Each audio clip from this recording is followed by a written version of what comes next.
नमस्कार मित्रों, एक बार फिर से अपने एपेक्स क्लासेस के इस बेहतरीन प्लेटफॉर्म पर आपका स्वागत है। ठीक है, तो हम क्या पढ़ रहे थे? हम कक्षा 10वीं के विज्ञान विषय के अध्याय नंबर 9 यानी कि लाइट यूनिट के बारे में पढ़ रहे थे। ठीक है, इस यूनिट में हमने काफ़ी हद तक टॉपिक क्लियर कर लिए हैं और आपने समझ भी लिए होंगे, पढ़ भी लिए होंगे और आपको अच्छा भी लग रहा होगा। ठीक है, क्योंकि समझ में आते हैं तब अच्छा लगता है।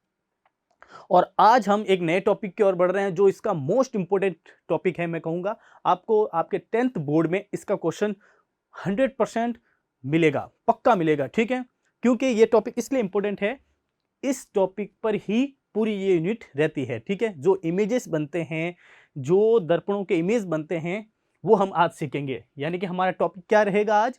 गोलीय दर्पणों द्वारा प्रतिबिंब का बनना। ठीक है, formation of image by spherical mirror. Okay, formation of image by spherical mirror. ठीक है, ये टॉपिक अपना रहेगा। ठीक है, तो आज हम इस टॉपिक के बारे में पढ़ेंगे। तो देखिएगा आप,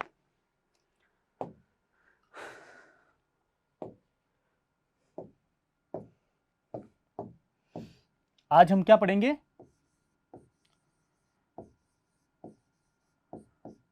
formation of image by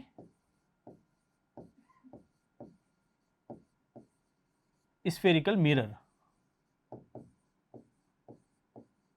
okay, गोलीय दर्पणों द्वारा प्रतिबिंब का बनना। किनसे? गोलीय दर्पणों द्वारा प्रतिबिंब का बनना। ओके, तो देखिएगा आप, इसमें हमें क्या ध्यान रखना है? इसमें जो गोलीय दर्पण के दो टाइप होते हैं, कौन कौन से? कॉनकेव मिरर, ओके, और कॉन्वेक्स मिरर। ध्यान दीजिएगा आप, यानी कि मैं क्या बता रहा हूं आपको? अवतल दर्पण और उत्तल दर्पण। इनके प्रतिबिंब कहां कहां बनते हैं, किन किन स्थितियों में बनते हैं, वो हम देखेंगे आज। तो देखिएगा आप, पहले मैं बताऊंगा आपको अवतल दर्पण के बारे में। किसके बारे में? अवतल दर्पण के बारे में, यानी कि कॉनकेव मिरर के बारे में। इन पर बिंब की स्थितियां क्या क्या रहती है, उनसे बनने वाले इमेज की स्थितियां क्या क्या रहती है, उनके आकार क्या रहते हैं और उनकी नेचर यानी कि प्रकृति क्या रहती है। ठीक है, तो पहले आप देखिएगा अवतल दर्पण में प्रतिबिंब की स्थिति क्या रहती है। ठीक है, पहले आप देखें,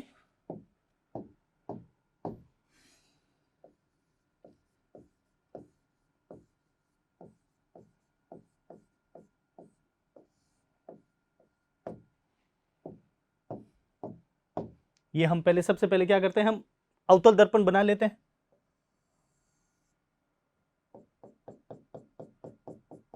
ये इसकी परावर्तक पृष्ठ हो गई, ये प्रिंसिपल एक्सिस, ओके, यानी कि मुख्य अक्ष, और जो इनके बिंदु रहते हैं, पोल ध्रुव यानी कि पी, ओके, पी से इस बिंदु को हम दर्शाएंगे।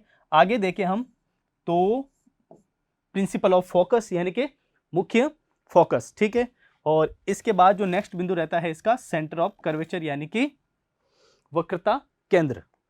एक बात आपको यहां पर फिर नोट रखनी है, इन तीनों बिंदुओं के मध्य आपको सेम गैप रखना है, यानी कि इनकी दूरियां आपको समान रखनी है, कम ज्यादा नहीं रखनी है। ठीक है, इनके जो डिस्टेंस रहेगी वो सेम रहेगी। ये मैंने बात कल ही आपको बताई थी, जैसे कि ये 4.5 सेंटीमीटर लेते हो आप सी और एफ की दूरी, तो आप पी व एफ की दूरी भी 4.5 सेंटीमीटर ही लेंगे। ठीक है, यानी कि बात कहें तो इन तीनों के बिंदुओं की बीच की डिस्टेंस सेम रहती है।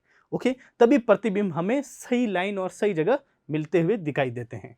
तो यहां अब हम जो जो बिंब की स्थितियां देखेंगे अवतल दर्पण में, वो कौन कौन सी देखेंगे आप देखिएगा।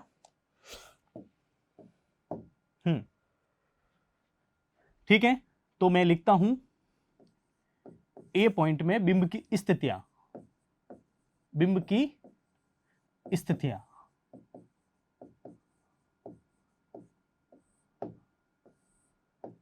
अवतल दर्पण में बिंब की स्थितियां क्या क्या रहेगी देखिएगा आप। पहले मैं बात करूं तो पहले रहेगी अनंत पर। कहां रहेगी? अनंत पर। इंफिनिटी कहां रहेगी? अनंत पर, यानी कि इंफिनिटी पर रहेगी। ओके।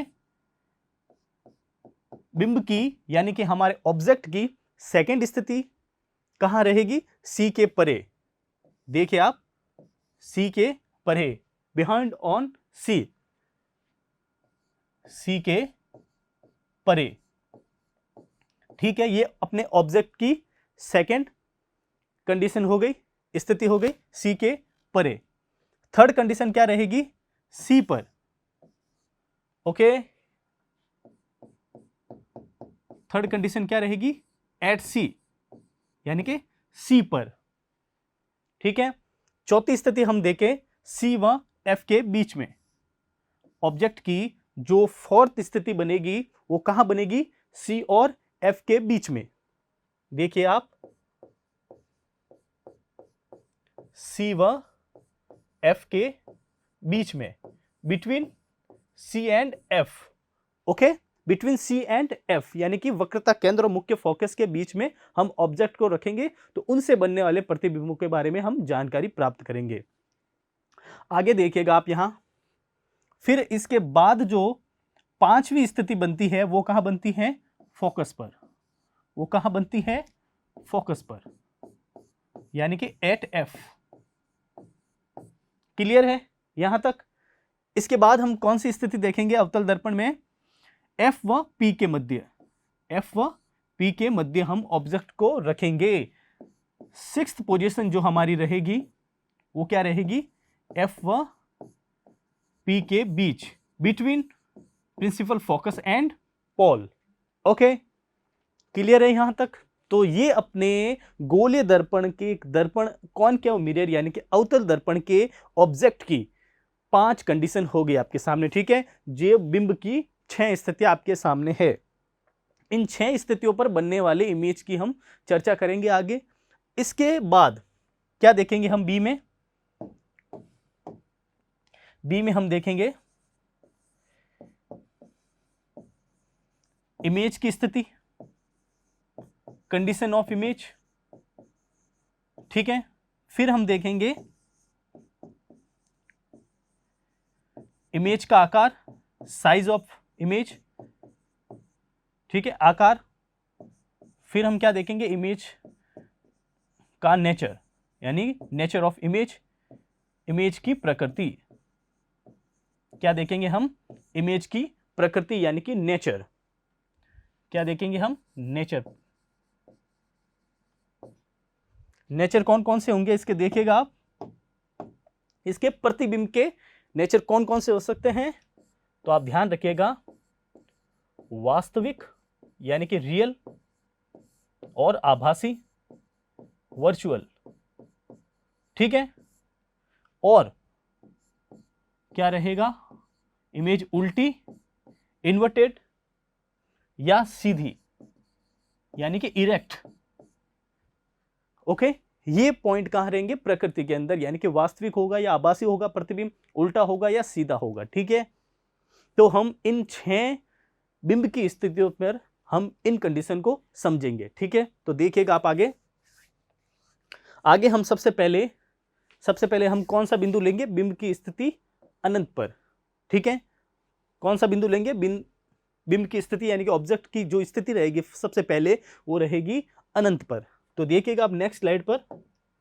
सबसे पहले मैं लेता हूं, या मैं 1 नंबर लगा लेता हूं। ठीक है, अवतल दर्पण में हम देख रहे हैं बिंब की स्थिति, मैं इस साइड में लिख लेता हूं, बिंब की स्थिति। ठीक है, क्या है बिंब की स्थिति? अनंत पर। पहले क्या रहेगा? बिंब की स्थिति, एक सेकंड वापस देखिएगा आप, बिंब की स्थिति, बिंब की स्थिति इंफिनिटी पर। कहां? अनंत पर। इन्फिनिटी पर। ओके, एक बार फिर हम अवतल दर्पण यानी कि कॉनकेव मिरर को ड्रॉ कर लेते हैं।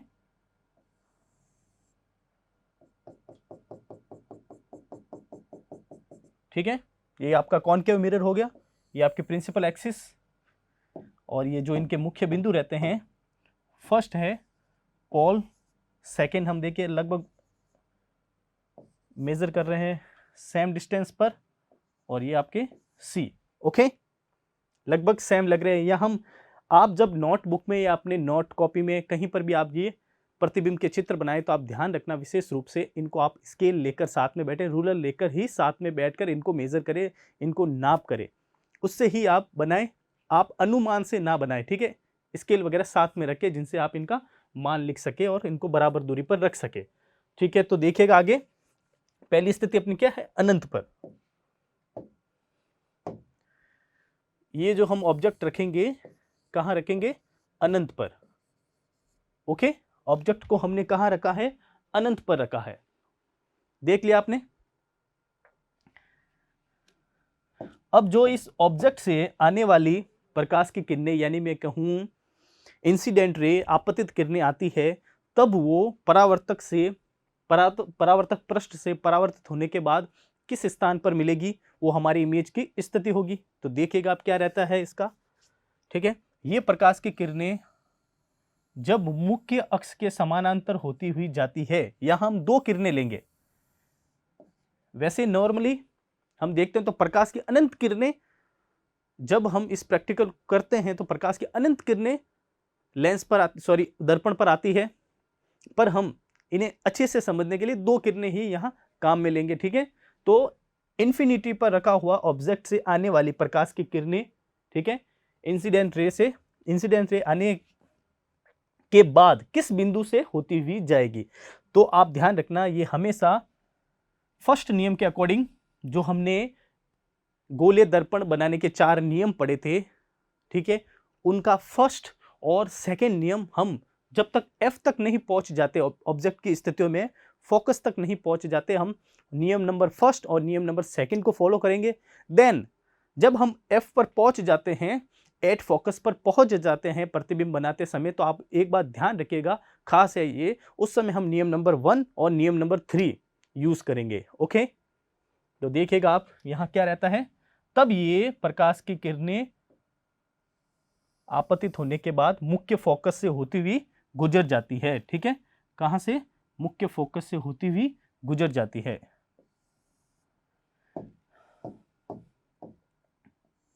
कहां से गुजर जाएगी, ये मुख्य फोकस से होती हुई गुजर जाएगी। ठीक है,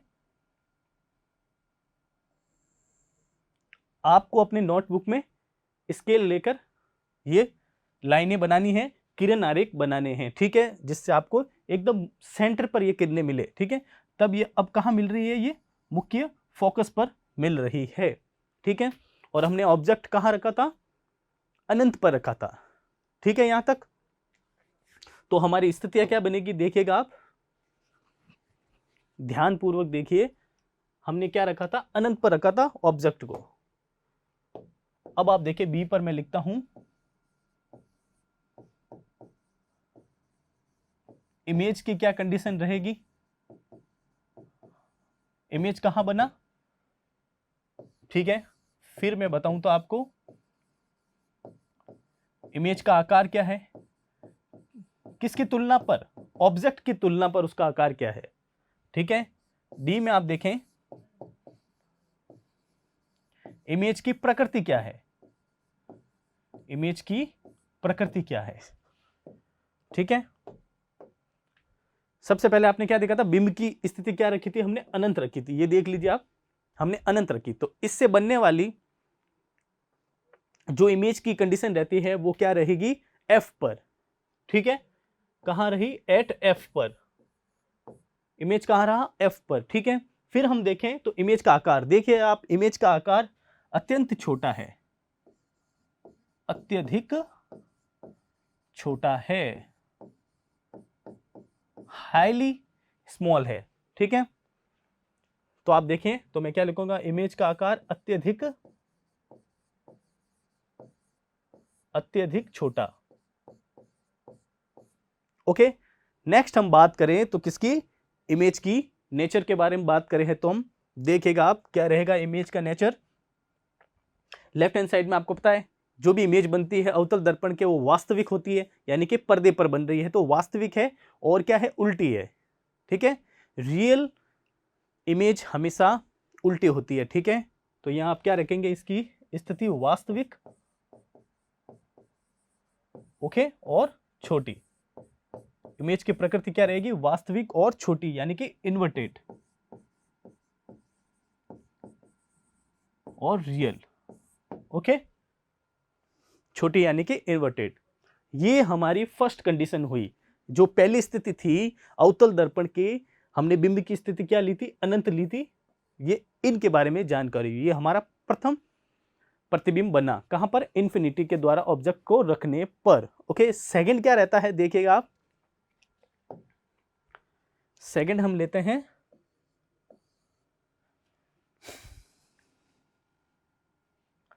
बिंब की स्थिति क्या रहेगी, बिंब की स्थिति।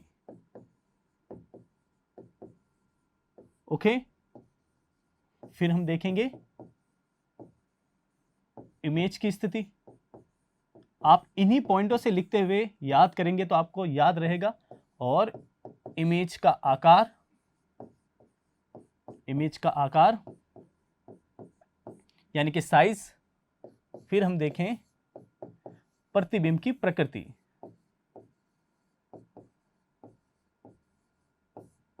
ठीक है, अब हम ऑब्जेक्ट को कहां रखेंगे, अब हम ऑब्जेक्ट को रखेंगे सी के परे, बियॉन्ड ऑन सी। ओके, सी के परे। तो देखिएगा आप, पहले अवतल तल पर फिर से हम ड्रॉ कर लेते हैं।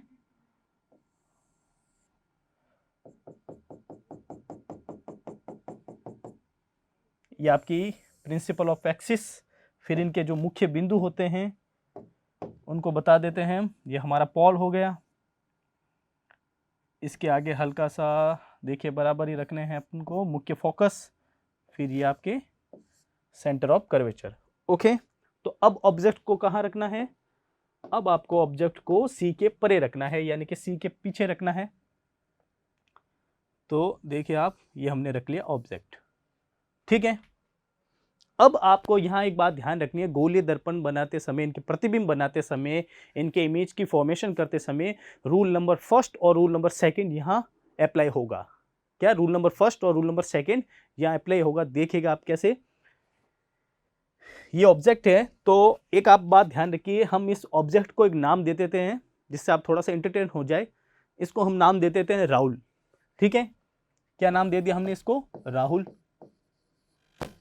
राहुल द्रविड़ समझो, राहुल तेवरिया समझो, आप जो भी समझो क्रिकेटर से, तो हमने इसको क्या नाम दे दिया, राहुल। राहुल आकर यहाँ खड़ा हो गया, क्या, सी के परे यानी कि सी के पीछे राहुल आकर खड़ा हो गया। अब इसके हेड से, इसके सिर से जो दो किरणें लेंगे, हम दो ही किरणें लेंगे किरण आरेख बनाते समय। जो दो किरणें लेंगे वो कहां से होती हुई जाएगी, तो देखिए आप, पहली तो पहले नियम का फॉलो करते हुए जाएगी। ठीक है, पहली जो किरण आरेख जाएगी वो सीधी जाएगी राहुल के सिर से होती हुई। ओके, और वो मुख्य फोकस से होती हुई परावर्तित होती हुई चली जाएगी। ठीक है, मुख्य फोकस से होती हुई वो परावर्तित हो जाएगी। आप जब अपने नोटबुक में बनाओगे तो एकदम से ये सीधी रहेगी। ठीक है, और सेकंड जो रहेगी, सेकंड नियम के अकॉर्डिंग, तो वो इस बिंब यानी कि ऑब्जेक्ट के सिर से मुख्य फोकस से होती हुई जाएगी। ठीक है, कहां से जाएगी, मुख्य फोकस से होती जाएगी और मुख्य अक्ष के वापस समानांतर हो जाएगी। ठीक है, परावर्तन के बाद मुख्य फोकस से समानांतर हो जाएगी। एक सेकेंड, थोड़ा मैं इसको सही कर लेता हूं। और ये वाली किरण देखिए आप। ठीक है, एक सेकेंड में थोड़ा,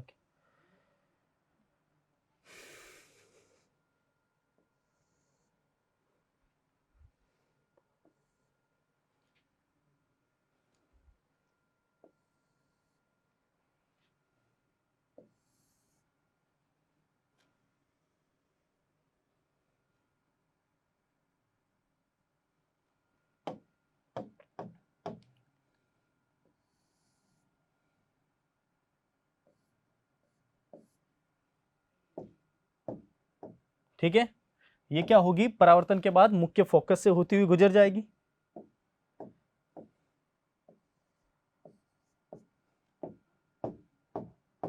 ओके,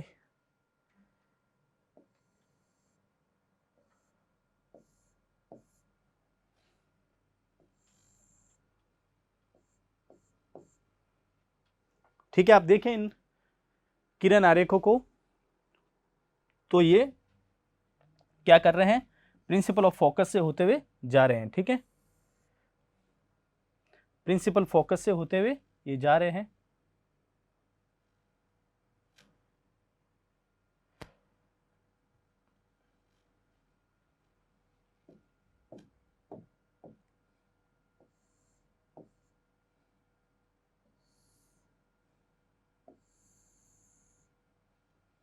ठीक है, और ये वापस परावर्तन होने के बाद इस दिशा की ओर लौट जाएगी।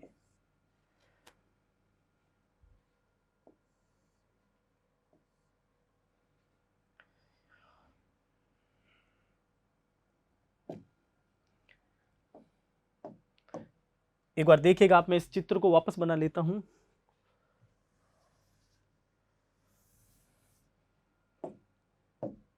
देखिए आप,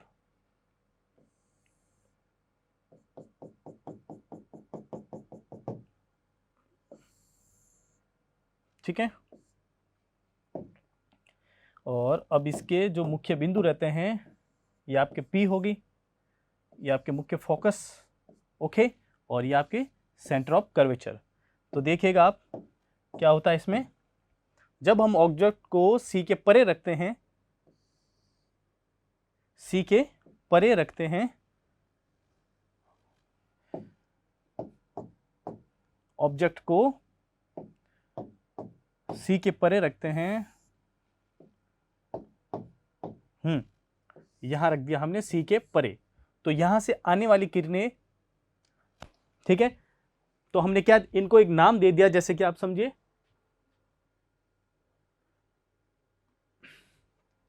ये आपका ऑब्जेक्ट हो गया का C के परे। ठीक है, अब यहां से आने वाली किरणें, यहां हमें गोलीय दर्पण के नियम नंबर 1 और नियम नंबर 3 को फॉलो करना है, सॉरी 2 को फॉलो करना है। तो देखिएगा आप, यहां से आने वाली किरणें